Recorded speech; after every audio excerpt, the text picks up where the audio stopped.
We both developed a sort of a fantasy that someday when we were really ready to settle down and have a family, that it was something that we couldn't do in a city. We felt as though somehow it was not a good idea to bring up a child where she might think milk comes from a carton that you buy in a grocery store. I think it's more important that she knows that milk comes from a cow that eats grass. Orange, yeah. Orange.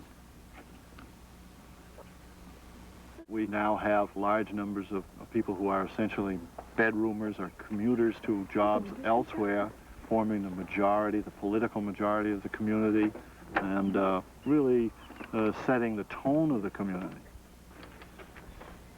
Our professions made it easy for both Nancy and I to be mobile and to transplant ourselves without making a major change in our professional lives. How about during that week before being in the health field? We're very lucky in the sense that there's a relative demand for that kind of service. And you have a lot of freedom to move where you want to move. Our life here is as perfect as one can be at this point. We both have jobs that we enjoy very much. We have wonderful neighbors. It's an ideal place to raise a child. I can't imagine a more perfect environment for that. It's hard to imagine what could go wrong to make us move, and I can't imagine a place that I'd rather move to. Plainfield's appeal is based largely on its rural atmosphere. But with well over half the town now owned by newcomers and non-residents, the vestiges of the farming tradition that created that atmosphere are increasing. The fields and meadows Plainfield's dairy farmers rely on are still being converted to other uses, or are going back to forest. But interest in keeping the land productive is growing, especially as people become aware of the area's dependence on other parts of the country for food. These people up here on Black Hill seem to have moved in with the idea that they want to live back in the country, and they've been very generous. They've let us use the land.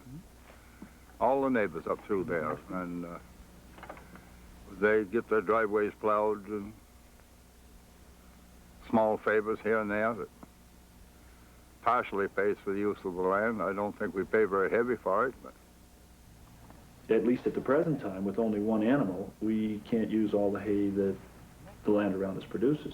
And in fact, though you can say we let him have our hay, you could equally well say he's mowing our fields. I mean, and that's a favor to us.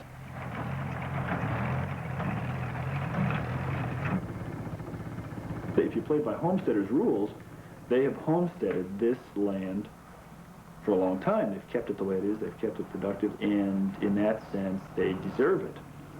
Now, it just so happens that we don't work by that economy. We work in a monetary economy, and you can't be a subsistence farmer and pay the taxes on the kind of land that it takes to support their farm. The future of farming in Plainfield is unclear, but the recognition of shared values by newcomers and old-timers alike is a hopeful sign. Yeah, it's crooked, you know, and oh, you can drive it straight. It's going to bend. It's going to look like a damn fool on this thing. I'm much less pessimistic now than I was 5 years ago about the possibilities for environmentalists, for newcomers, for all sorts of people coming together with farmers who have long shared worry and concern about disappearance of good farm land. I am certainly encouraged when I see the New Hampshire legislature passing a development rights purchase law.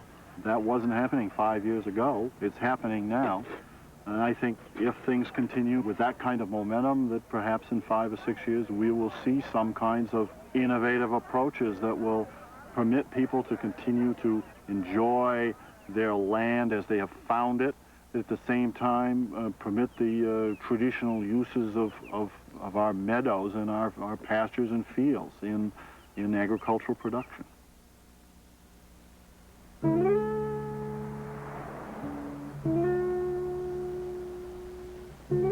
We have really just begun to understand the forces which are changing rural America. Fortunately, it's not too late to intervene in the process that is now underway. First, it's important for people moving to rural areas to understand that they are part of a significant trend, that their private decisions taken together will end up shaping the regions they choose to live in.